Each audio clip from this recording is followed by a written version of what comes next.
Hello student. पिछले video में हमने पर्वत, उसके अर्थ और पर्वत के प्रकारों और उसके आर्थिक महत्व के बारे में पढ़ा था। इस वीडियो में हम पर्वत निर्माण के सिद्धांतों के जो दो प्रमुख आपके सिलेबस में सिद्धांत हैं उनके बारे में डिस्कशन करेंगे। पिछले वीडियो में मैंने पर्वत निर्माण के विभिन्न सिद्धांतों का जिक्र किया था। आपके सिलेबस में मुख्य रूप से कोबर का भूसंतति सिद्धांत और प्लेट विवर्तन की सिद्धांत ही आपको पढ़ना है। तो देखिए, वैगनर ने भी तृतीयक युग के वलित पर्वतों की उत्पत्ति को अपने महाद्वीपीय विस्थापन के सिद्धांत के आधार पर हल करने का प्रयास किया था। उत्तरी और दक्षिणी अमेरिका के पश्चिम की ओर विस्थापन कर रहे महाद्वीपीय खंडों के अग्रभाग सागरीय तल की सैलों के प्रतिरोध के कारण लहरदार रूप में वलित हो गए थे और इस प्रकार दोनों अमेरिकी महाद्वीपों के पश्चिमी कार्डिलेरा, रॉकीज, एंडीज और अन्य पर्वत का निर्माण हुआ था। इसी प्रकार यूरेशिया की अल्पाइन पर्वत श्रृंखलाएं यूरेशिया एवं अफ्रीका के साथ महाद्वीपीय भारत के भूमध्य रेखा की ओर गति के कारण वलित हुए थे। यहाँ वैगनर का मत भिन्न था। वैगनर के अनुसार सियाल सीमा पर बिना घर्षण और प्रतिरोध के तैर रहा था, लेकिन सिद्धांत के बाद वाले भाग में उन्होंने कहा कि पर्वतों का निर्माण प्लावन और विस्थापन कर रहे महाद्वीपीय खंडों के अग्रभाग पर सीमा द्वारा उत्पन्न घर्षण और प्रतिरोध के कारण हुआ था। तो वैगनर महोदय, जिन्होंने अपने महाद्वीपीय विस्थापन सिद्धांत के माध्यम से महाद्वीपों और महासागरों की उत्पत्ति और वितरण को तो भली भांति वर्णित कर दिया, लेकिन पर्वत निर्माण में इन्होंने अपने सिद्धांत में एक गतिरोध उत्पन्न कर दिया कि एक तरफ तो वो कह रहे हैं कि सीमा पर सियाल परत निरंतर तैर रही है और दूसरी ओर पर्वतों की उत्पत्ति का कारण ये बताते हैं कि जो सीमा पर सियाल परत तैर रही है उसमें अवरुद्ध उत्पन्न हो गया और उसके कारण पर्वतों की उत्पत्ति हो गई। तो ये भिन्नता ही उनके सिद्धांत को गलत साबित करती है और ये पर्वत निर्माण से संबंधित अपनी व्याख्या को स्पष्ट नहीं कर पाते हैं। अब देखिए, आपके सिलेबस में है कोबर का भू अभिनति या भू संतति पर्वत सिद्धांत। भू अभिनति या भू संतति सिद्धांत भी बोलते हैं। इसमें किस प्रकार से उन्होंने समझाने का प्रयास किया है।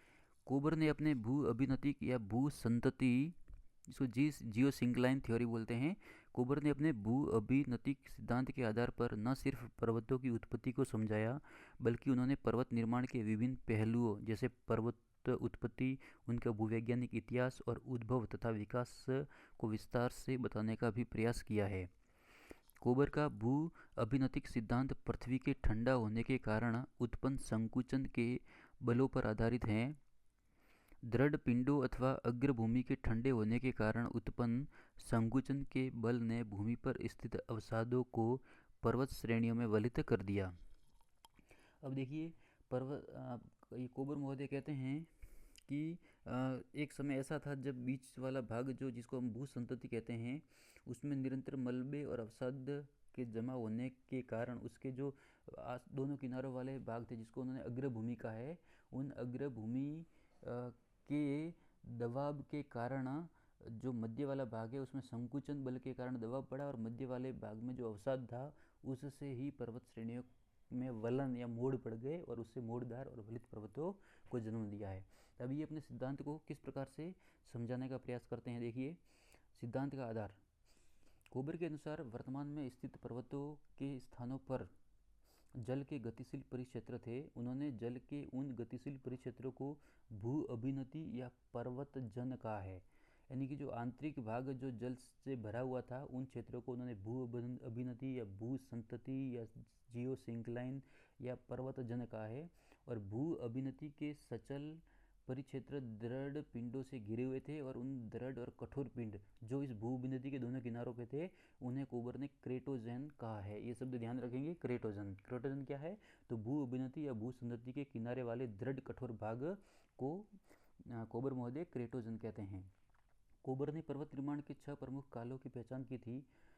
उनके अनुसार पहली 3 जो कि प्री कैम्ब्रियन काल की है, जिनके बारे में काफ़ी कम जानकारी उपलब्ध है। इसके बाद पैलियोजोइक काल में 2 प्रमुख पर्वत निर्माण की घटनाएं हुई, कैलिडोनियन जो कि सिल्यूरियन काल में पूरी हुई तथा बेरिस्कॉन पर्वत निर्माण प्रमुख कार्बोनिफेरस काल में हुई।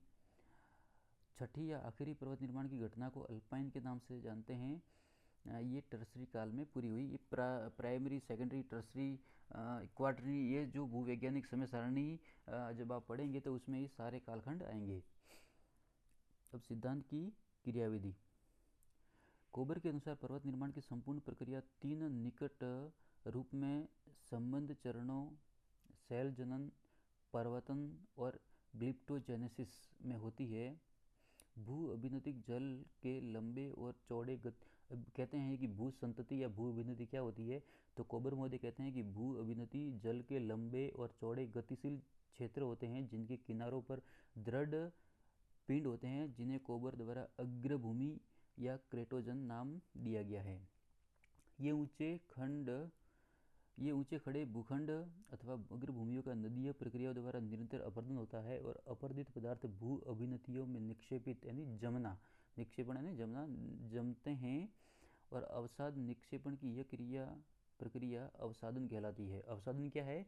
यानी कि जो दृढ़ कठोर भूखंड जिसको क्रेटोजन कहा है, वहाँ से अपरदन के द्वारा नदियों के द्वारा जो मलबा आ रहा है वो उस भू अभिनति में बीच वाले भाग में निरंतर जमता है और उस जमने की क्रिया को अवसादीकरण कहते हैं, अवसादन कहते हैं। कर्मिक अवसादन के कारण निक्षेपित अवसादों के निरंतर बढ़ते भार के कारण भू अभिनतियों के परतों में संस्तरों पर अत्यधिक दबाव बढ़ता है, जिससे भू अभिनतियों के संस्तर कर्मिक रूप से धंसने लगते हैं।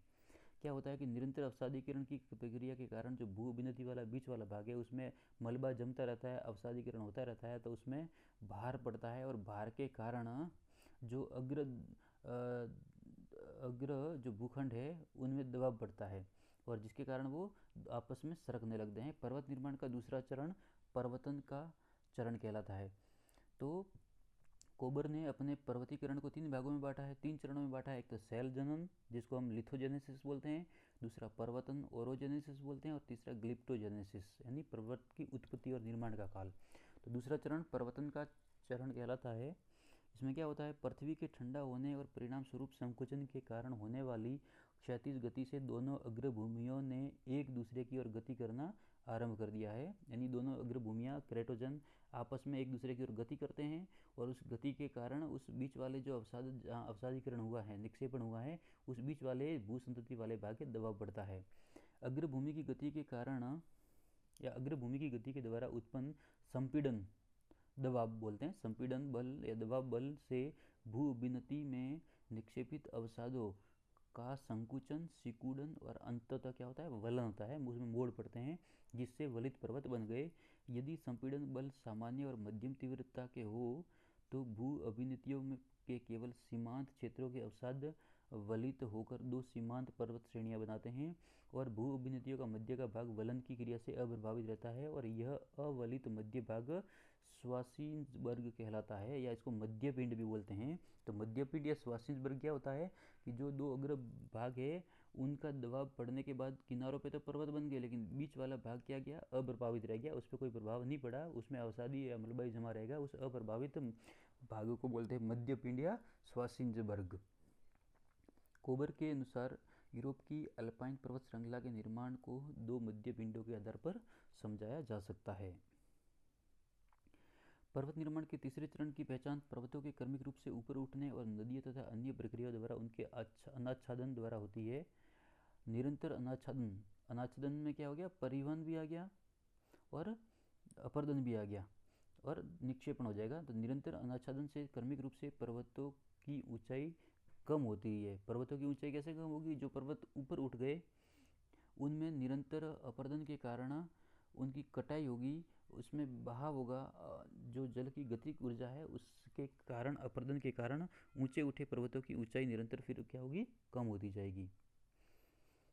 देखिए इस प्रकार ये इसमें समझाया गया है कोबर ने पर्वत निर्माण का, कोबर का भू अभिनतिक सिद्धांत, जिसमें ये मीडियम मास दिया हुआ है बीच में, फोरलैंड जो लिखा हुआ है, फोरलैंड का मतलब होता है अग्रभाग और बीच वाला भाग है ये इसमें यहाँ से जो फोरलैंड यानी अग्रभाग है जिसको क्रेटोजन भी बोलते हैं, यहाँ से नदियों के द्वारा लाया गया मलबा अवसाद इस बीच वाले भाग में, जिसको इन्होंने क्या बोला है? भू संतति या भू अभिनति बोला है, इस बीच वाले भाग में निरंतर नदियों के मलबे का अवसादीकरण होता है और उसके बाद निरंतर अवसादीकरण के बाद इस तली में दबाव बनेगा, भार बढ़ेगा, जिसके कारण तनाव बल उत्पन्न होगा और दोनों अग्रखंड आपस में एक दूसरे की ओर खिसकेंगे और खिसकने के क्रम में उन पर दबाव बनेगा और किनारे वाले भाग ऊपर उठ जाएंगे। इस प्रकार से वहाँ वलित या मोड़दार पर्वत बन जाएंगे और बीच वाला जो अप्रभावित भाग है वो मध्य पिंड के रूप में मौजूद रहेगा।